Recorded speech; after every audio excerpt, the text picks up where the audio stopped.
everyone, welcome to Eat Something with D. I'm very excited as usual today because today I'm going to be making you a rice dish for the first time ever. Now, I've talked about rice a lot. I've told you guys how much I love eating it, but I realized that I haven't actually made you a rice dish. So today I'm going to be making chicken pulao. Some people call it pilaf, some people call it pulao, whatever you want to call it. It's tasty rice with a whole bunch of yummy stuff in it. Now, this is not a recipe that I really grew up with. It's kind of new to my repertoire, but it is still one of my mother's recipes that I stole and now I've made it my own. So thank you, Mommy. Now, this recipe, it comes together really quickly, but it does take a fair bit of prep. Not a fair bit, but some prep. So we're going to get started. I'll show you all the prep that I've done prior, and then we're going to get into the recipe and putting it together. So let's go. Let me show you the ingredients. Okay. I'm gonna turn my camera.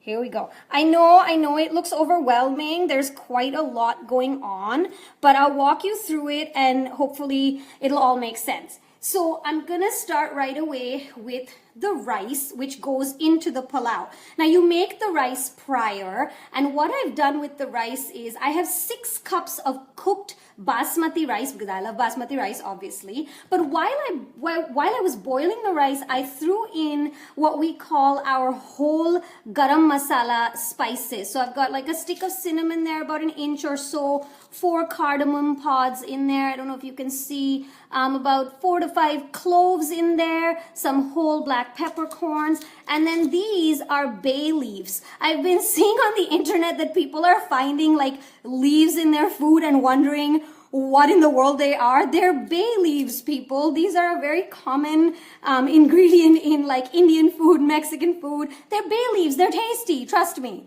So all of that goes into the rice while you're cooking it, and it infuses it with this wonderful aromatic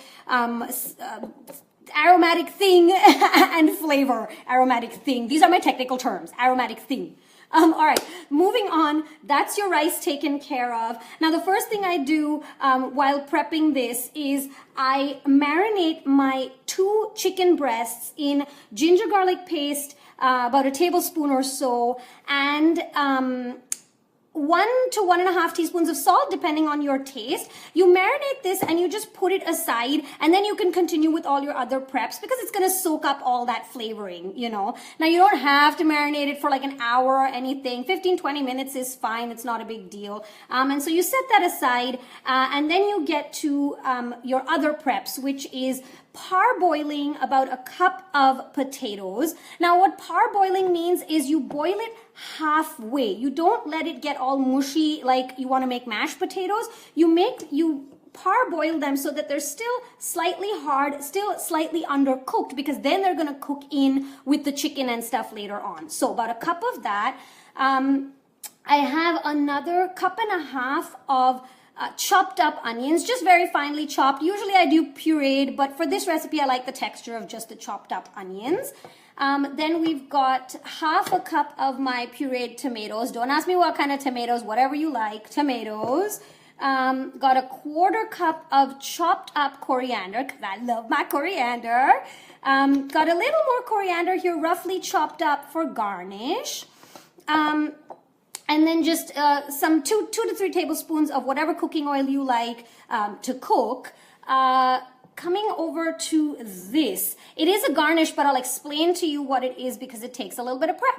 I just sliced up some onions and I fried them up nice and crispy. I feel like it's showing up a little dark on camera, but these are really nicely crispy fried. They're not burnt or anything. I know you can buy crispy fried onions in the store by themselves, but they're really easy to make. Just fry them up on a medium flame, deep fry, and you get these lovely crispy fried onions that'll add a beautiful taste and garnish to our dish today.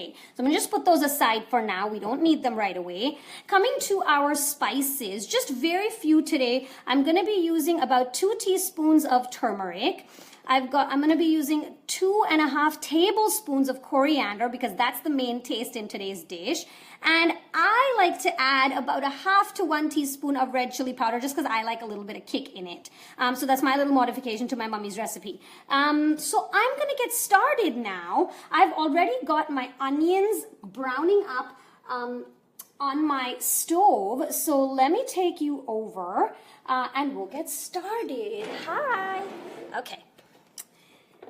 Here we go. We've already got onions browning in my pan. I'm just gonna turn this just a titch more so you can get the full view.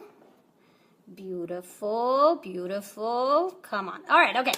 So we've got our onions browning up here, as you can see. I don't want to get them too brown. I've just got them a bit translucent, got a little bit of color on them. And that's already in 2 to 3 tablespoons of oil. And you really don't need any more cooking fat for this recipe. This is all you got. And with a nice hot pan, of course, you just plop in your marinated chicken. You're going to throw it into your pan right away. Just get all that juice in there. And then really, you just want to get on a slightly high flame, a quick sear going on the chicken.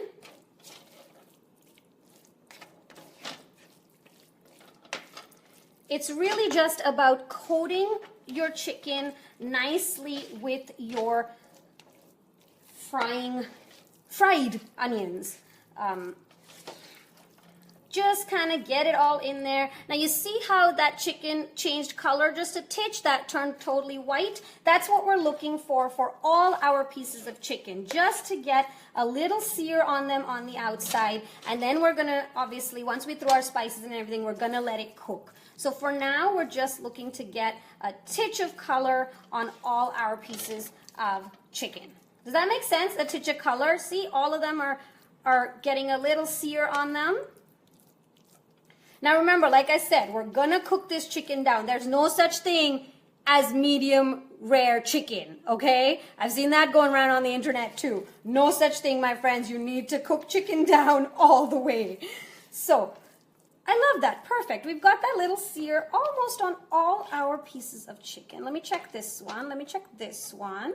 Yeah, okay, all right. And so once you've got that going, and your chicken is kind of seared up, you're just gonna throw in your potatoes with it. Because like I said, your potatoes are already kind of cooked up, so halfway cooked up. So then you get your potatoes in with your chicken. I might need a bigger pan for this. Might have made a slight miscalculation there. Anyway, so far so good. I'm not losing any pieces. So put your chicken, you put your potatoes in there. Now we get to our spices. Very quick and easy. 2 teaspoons of turmeric. I love this bright yellow color of turmeric. And then we're gonna do 2.5 tablespoons of coriander powder. 1 tablespoon, 2 tablespoons, and about a half there. Okay? And then for me, because I like chilies, I'm gonna do just about a teaspoon of red chili powder. That's just a taste. Again, if you really can't handle the spice, just avoid it. We're not going for any records here. We're not like trying to prove anything. Just making something really delicious and tasty. And so now you've got your spices in here. And something that I've mentioned repeatedly about spices is you need to let them cook down. Do not be in a hurry. Some dishes come together very quickly. Others require a little more love. And so you just need to be kind and let the spices cook down. So once you've got all your potato and chicken coated in the spices,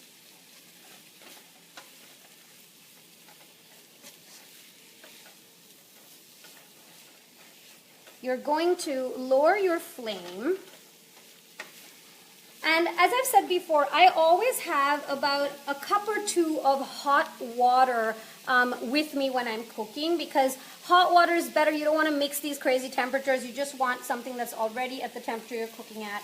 And so I'm just gonna add a tinge of water, less than half a cup even, and just get everything, making a mess as usual, get everything nice and amalgamated.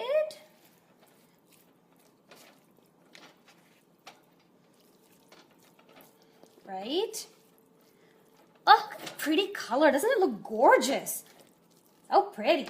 Okay, so just maybe a little more titch of water, and we're gonna let this sit for just a little bit so that we can infuse all the spices, and we can also cook them down so that they don't mess up our tummy when we're eating them.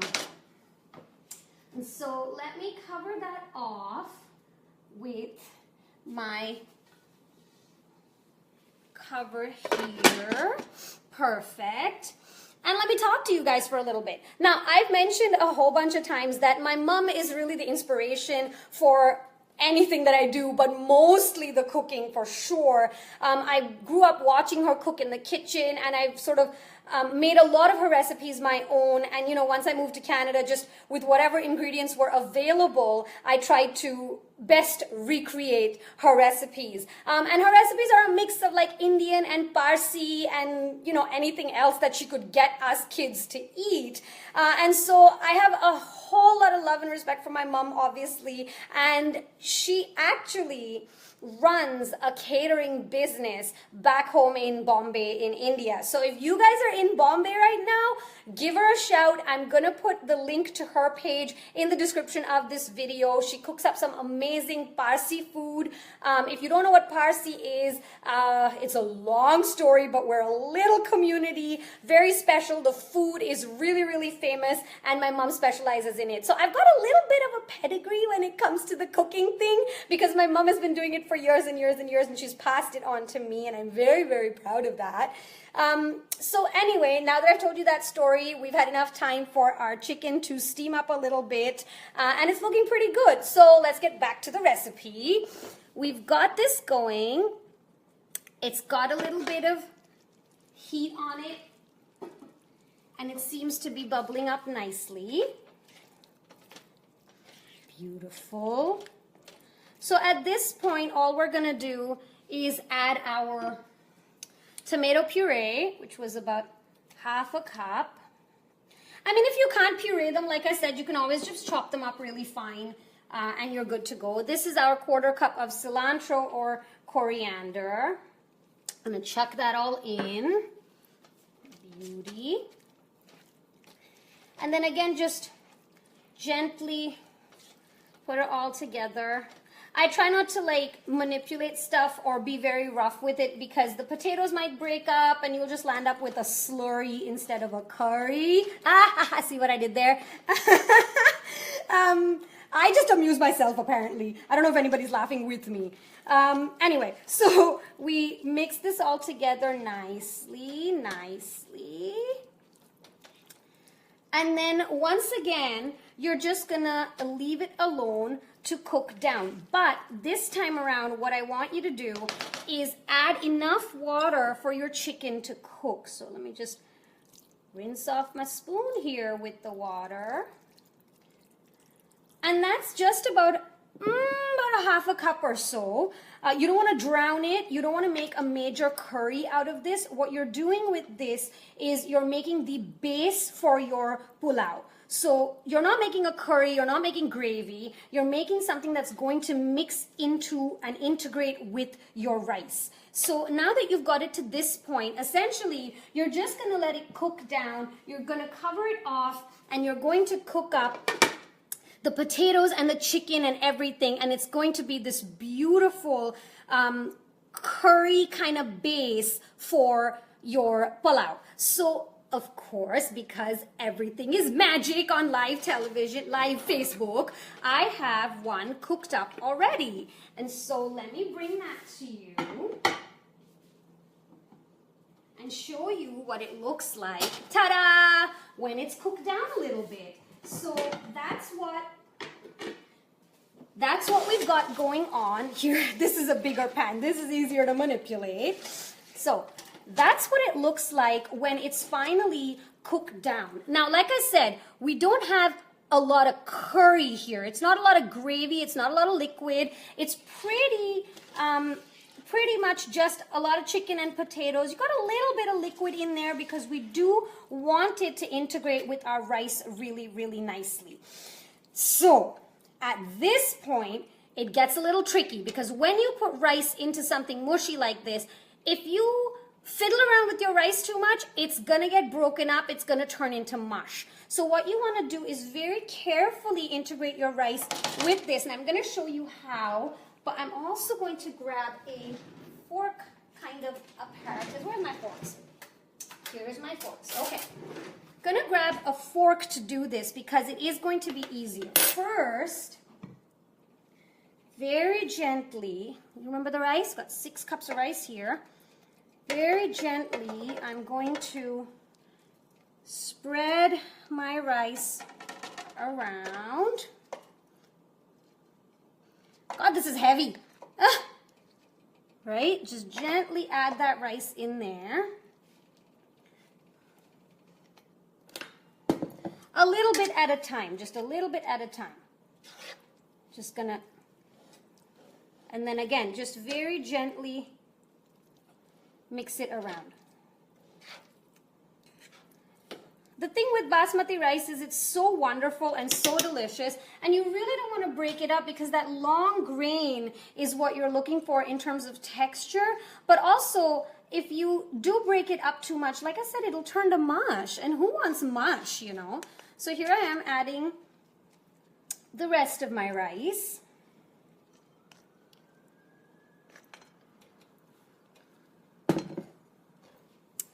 And then again, just very gently with a fork, just integrate all that beautiful chicken and potato and yumminess into your rice. Oof.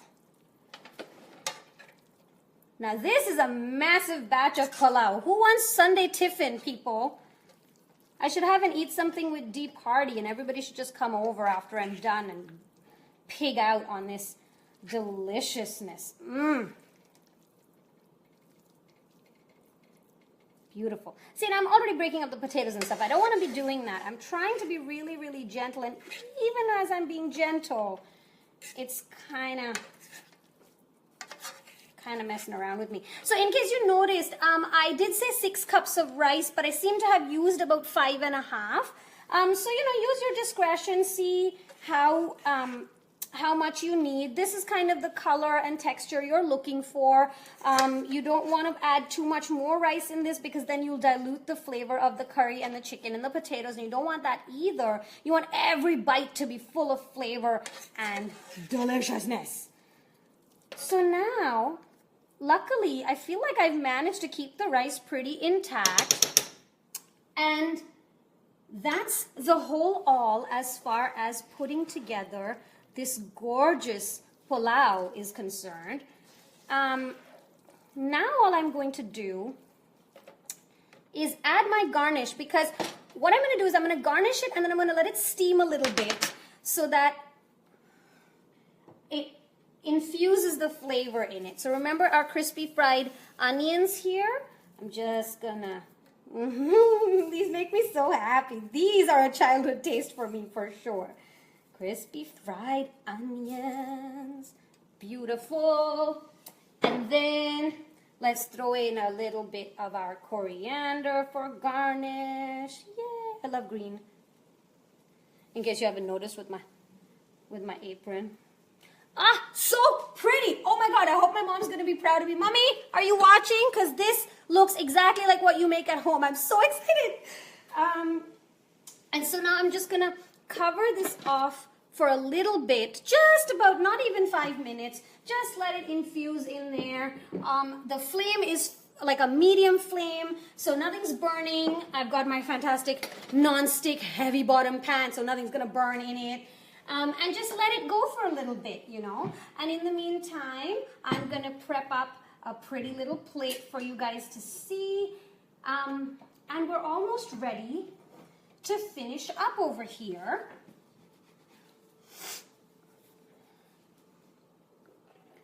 that came together fairly fast, don't you think? Once you get all the prep done, it's really as simple as throwing your spices and your ingredients together and letting it cook down, you know? And I think when it comes to something like chicken, anything with a lot of spices, sort of like a curry base, you can just leave it on to cook on a nice low little flame for like hours, you know, and it will really infuse that flavor. If you don't have the time, of course, chicken cooks in about 15, 17 minutes and you're good to go, but you have the time, you can just leave it on there and go about your business.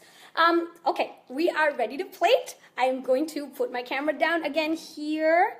Can you see this? This is my plate. Ooh, okay. Okay. Good enough. Plate. Woo! That's the second time that's happened. This live broadcasting thing, honestly. Never a dull moment. Come on. Stable, stable. Okay. All right. Ready to plate up our fantastic chicken pulao. I am so proud of this. I know I sound like I'm surprised, but you know, sometimes things turn out better than you expect. So I am a little bit surprised and amused and really, really excited that it's turned out so well. Because it's just absolutely beautiful. I'm very excited. So here we go. I'm going to plate this up. Get my chicken in there. Got some potatoes in there. Got my garnish. Beautiful. A nice mound of it. Get one more piece of chicken on there. Beautiful. I am very, very pleased today, in case you can't tell. And then I'm going to garnish just a little bit more with my crispy onions, because my mommy tells me that, you know, presentation is really important because you eat with your eyes too, you know. So we're going to put a little more coriander on there, and then, you know, just add your accoutrements if you like. A little bit of pepper. Do you know what pepper is? Papadums. People call them papadums. Always makes me laugh. Pepper. It's this nice crispy little thing that we do in Indian food. Look, I'm trying to make it look pretty for you. And there you go. My mommy's chicken pulao with my little twist to it. Isn't that gorgeous? I don't know why I'm acting so surprised. I mean, I can kind of cook, but I'm really, really pleased with the way it's turned out today. So let me put this down one more time. I'm going to pick it up. I'm going to talk to you guys one last time. Okay.